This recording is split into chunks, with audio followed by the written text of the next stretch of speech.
Hello everybody and welcome to the Wake Up Report. And R&B's most notorious sleaze bag is back in the news again. Is R. Kelly holding women against their will in his chocolate factory.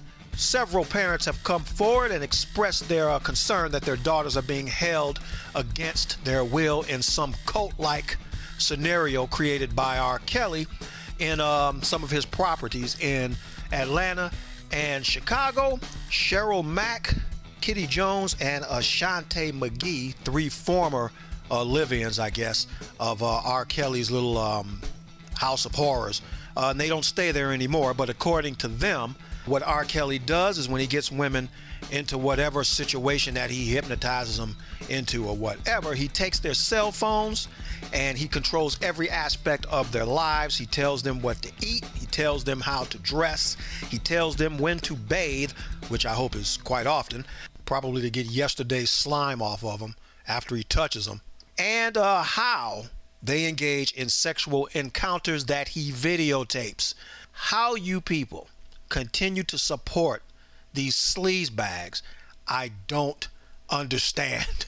It is like athletes and entertainers are just above the law. They can do anything that they want to do. Something that you or I would go to jail for, would never be able to get out, would never be able to get off of our records, would never be able, I mean, they would bury us.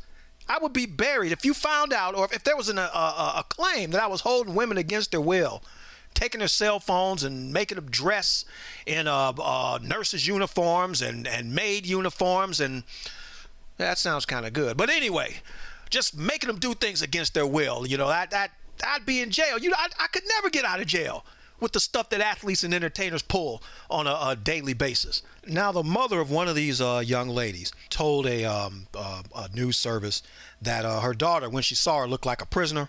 And she acted as if she were brainwashed, you know, professing her love for R. Kelly and I'll never leave R. Kelly and, you know, all that, whatever it is that she says. The show I did prior, it's the same thing with this woman who follows R. Kelly all over the country, even though she's married. And this man gives her chlamydia, then she turns around and gives it to her husband. But it's the same thing. What is it about R. Kelly that you women love so much? He is a grade A class sleaze bag, and women apparently flock to this man's property in Atlanta and in Chicago. No, I don't believe you can be held against your will when somebody's not in the same city that you are in. So if R. Kelly is going to visit his kidnapped women in Atlanta, you know, and the other ones in Chicago, well, you free to get up and go if you want to go. So that I don't understand. But according to the cops, number one, all of these girls are of age, which means they are 18 and older. According to the story that I read, they range in age 18 to about 31. So they're legally stupid. They can do whatever they want to do, whether their parents disagree with it or not. But that just goes to show you how much of a dirtbag, a slime bucket, a sleaze ball that R. Kelly is, that this man is 50 years old and you have an 18-year-old girl that you have locked up on your compound somewhere. That means 10 years ago when you were 40, she was 8 years old. When you were 45 years old, she was about 13 years old. That's just sick. That is absolutely sick. I don't care what the law says. If you're 18 years old, then you are legally grown in the eyes of the law or whatever. You know, when I see a 18-year-old girl, she's an 18-year-old girl. I'm a grown-ass man. I want me some grown-ass woman sex. I like grown-ass women. All right, I don't look at it. I can look at an 18-year-old and say, you know, when she gets in her 30s, you know, she gets in her 30, 35, she going to be hitting on all switches or something, you know, something like that. You know, but I'm 18 years old. That's like a child. Oh, I can't wait to get that 18-year-old, you know, take her out for some ice cream and some cookies, you know, and take her to Toys R Us, you know, and buy her something from the Princess shopping section or something like that. This is absolutely sick. Now, mind you, R. Kelly was acquitted in 2008 of 14 charges of child pornography. So there's got to be something to this.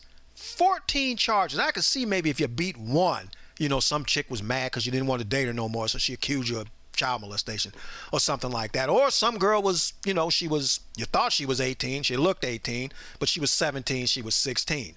I can, somewhat make an allowance for that. You got a 16-year-old girl, she sneaks into a club where you're supposed to be 21 and over.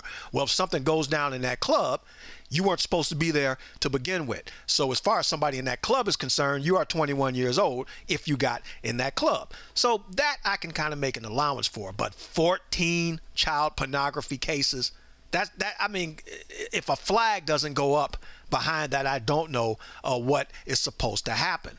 And now we got 18, 19, 20-year-old girls and apparently some dumb women in their 30s who give up their cell phones because R. Kelly told them to, takes baths when R. Kelly tells them to, eats when R. Kelly tells them to, dresses up when R. Kelly tells them to, and R. Kelly records all of this, has sex when R. Kelly tells him to, and he records all of this.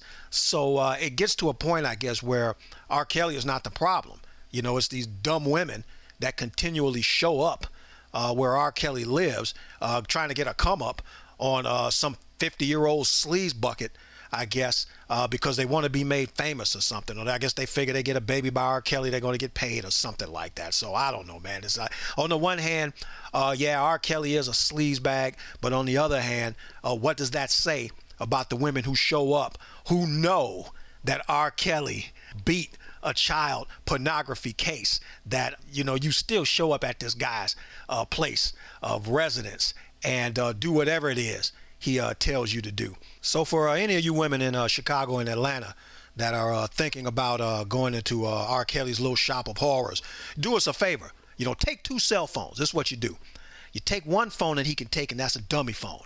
Then you take the other phone and you record everything that R. Kelly does, and then maybe one day, you can bring it out of the closet so we can all see what's going on in that little sleazebags shop of horrors. This is KTM and the Wake Up Report saying, think a little bit. It will do wonders for you.